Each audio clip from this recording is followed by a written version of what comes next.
Hey friends, welcome back to my channel. My name is Michelle. If you are new here, I talk all things photography and how to turn that passion for photography into a profitable career.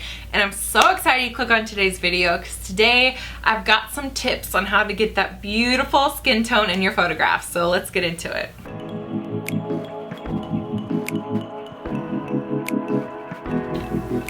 So I have 3 tips for what I do in camera in order to get beautiful skin tone, and then I'm gonna hop to my computer and show you 3 things I do in post-production. So first thing I do in camera is I actually use auto white balance. Okay, I hear it now. I hear the grumbles from other photographers about how wrong that is. That's fine, it's my opinion and it's what works for me. In general, auto white balance gets it pretty well for me. I don't use gray cards or all that stuff. There's a time and place for those, yes, but for those that are getting into photography and you want to specialize in natural light outside, auto white balance is great to start on instead of worrying about Kelvin and all that stuff. Just start on auto white balance. That's a good place that your camera always seems to hit. So number 1 is use auto white balance. Number 2 is get the correct exposure in camera. Try not to get way overexposed or way underexposed, because when you go into post, it just really it's really hard. Yes, you can correct it, but it really destroys the integrity of the skin tones, especially if you overexpose. Trying to bring those highlights, if they're way blown out, is really hard for your camera to do, and you usually lose a lot of information in there. So I'd almost rather you shoot a little under and bring up from there than overexpose and lose all the details. I also highly recommend you shoot in RAW versus JPEG. And if you want me to do a full video on why I recommend that, I'm happy to do that. Let me know in the comments below. But basically, RAW enables you to gather a lot more information in one photograph than the compressed JPEG version. So when you go into Photoshop or Lightroom and adjust your image, you'll have a lot more information and a bigger image to work with if you shoot in RAW versus those tiny compressed JPEG images. Okay, my 3rd tip is probably the one I'm most excited about because it was a game changer for me to understanding why I was getting all these color casts on skin tone, and that is to find natural reflectors, natural neutral color reflectors in nature. So what I mean by that is if I look for a street or gray sidewalk or a gray building, because that's going to reflect beautiful white light onto your subject. If you have a really bright colored wall that you want to photograph with, that's fine, but having your subject right next to it, especially if you have sun bouncing, is going to create those color casts on the skin.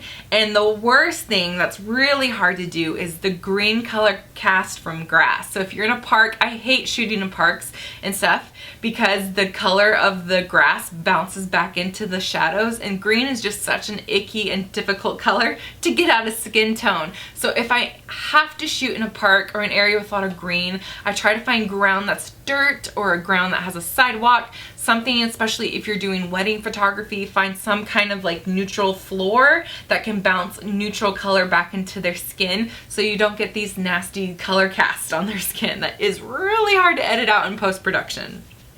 Okay, so next I'm gonna hop into my computer and show you the 3 things I recommend doing in post-production to getting that beautiful skin tone. All right, guys, so here we are in Lightroom. I like to make my first edits in Lightroom always. I usually do temperature and lighting corrections in Lightroom first, and then I'll finish retouching in Photoshop. So the first thing I like to do, obviously she's pretty well exposed, I'd say, for my style. I'll probably take down the highlights a little bit, and I bring up the shadows because it is front lighting, so it's a little bit more contrasty, but I was going for that, and I just want to make sure that even in the shadows and even in the highlights, her skin looks good. I'll probably bring up this exposure just a touch on this one. Yeah, maybe about there. Okay, so once you get your exposure set to where you want to go, I would then change the temperature. So I like to really warm up my images, especially because this is like daylight. So yeah, about there. So automatically she looks like she has some life in her and maybe even a little bit of a tan. I'll toggle so before and after. So yeah, I'm liking that. And then I'll probably just do a little bit of clarity. Sometimes I bump up the brightness a touch and then take down the saturation because I like that editorial look. So my style, I definitely don't like to tweak crazy things, but these sliders are your friend, so just experiment with them.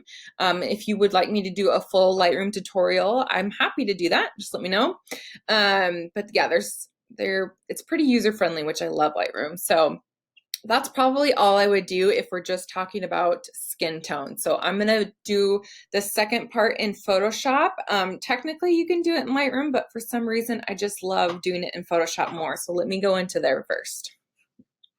All right, guys, so we're in Photoshop. So I'm not gonna go over all the retouching in this video. This tutorial is just about the skin tone.